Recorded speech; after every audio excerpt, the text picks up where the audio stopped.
평범한 20대였던 나는 어떻게 숨은 부자가 되었을까? 겉으로는 평범했지만 나는 이미 부자가 되어 있었다. 저는 한때 평범한 20대였습니다.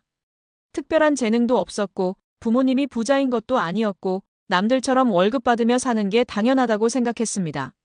하지만 어느 순간 깨달았습니다. 이대로 가다가는 평생 돈 때문에 걱정하며 살아야 한다.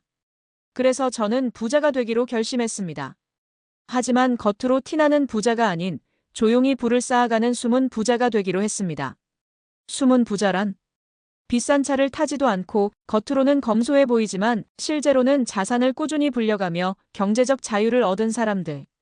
저는 20대 후반이 되기 전에 수십억 원의 자산을 만들었고 더 이상 돈 걱정 없이 살 수 있는 시스템을 구축했습니다.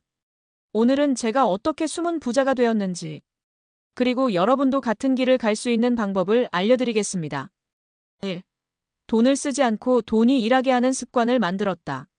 돈을 번다고 부자가 되는 것이 아니다. 돈이 돈을 벌게 해야 한다.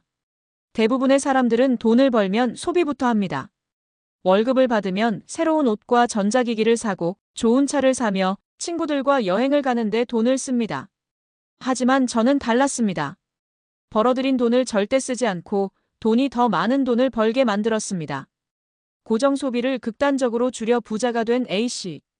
A씨는 20대 초반 월급을 받기 시작하자마자 다른 친구들과는 정반대로 살았습니다.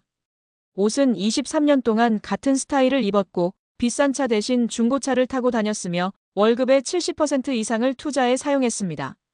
그 결과 5년 만에 그의 자산은 10억 원을 넘었습니다. 돈이 불어나는 시스템이 완성되었고 경제적 자유를 얻게 되었습니다. 해결책. 돈을 벌면 소비하지 말고 돈이 일하게 만들어라. 최대한 적게 쓰고 투자할 수 있는 금액을 최대한 늘려라. 2. 사람들은 모르는 조용한 투자법을 활용했다. 부자는 조용히 돈을 굴리고 떠들지 않는다. 많은 사람들이 주식, 코인, 부동산을 이야기하지만 소리내어 말하는 투자법은 대부분 위험이 크고 남들이 다 하는 투자는 이미 늦었을 가능성이 큽니다. 저는 사람들이 잘 모르는 조용한 투자법을 찾았습니다. 이 배당주 투자로 꾸준한 현금 흐름을 만든 B씨. B씨는 단타 매매를 하지 않았습니다. 대신 배당이 꾸준히 나오는 우량주만 골라 장기 투자했습니다. 그는 월급의 50%를 꾸준히 배당주에 투자했고 5년 후 배당금만으로 매달 300만 원의 수입을 얻게 되었습니다. 결국 그는 일을 하지 않아도 수익이 발생하는 시스템을 만들었고 경제적 자유를 조용히 이루었습니다. 해결책. 남들이 몰려가는 투자보다 조용한 수익형 투자를 찾아라. 배당, 부동산 임대, 지적재산권 등 지속적인 현금 흐름을 만드는 투자가 중요하다. 3. 남들과 다른 돈 버는 관점을 가졌다. 부자들은 돈을 버는 것이 아니라 관리하는 것에 집중한다. 대부분의 사람들은 돈을 벌기 위해 더 많은 월급을 받으려고 하거나 부업을 하거나 사업을 시작하려 합니다. 하지만 저는 돈을 더 많이 버는 것보다 돈을 관리하는 방식이 더 중요하다고 생각했습니다. 소득이 늘어나면 소비도 늘어나는 사람들과 다르게 행동해야 했습니다. 30만 원의 수입을 10억으로 키운 C씨. C씨는 월 30만 원의 소액 투자부터 시작했습니다. 처음엔 별 차이가 없었지만 그는 꾸준히 투자하며 수익을 재투자했습니다.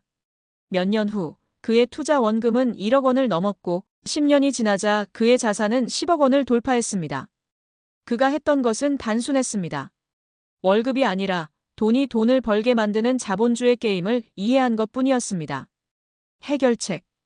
돈을 더 벌려고 하기 전에 돈을 관리하는 법을 익혀라. 적은 돈으로도 돈을 불릴 수 있는 구조를 만들어라.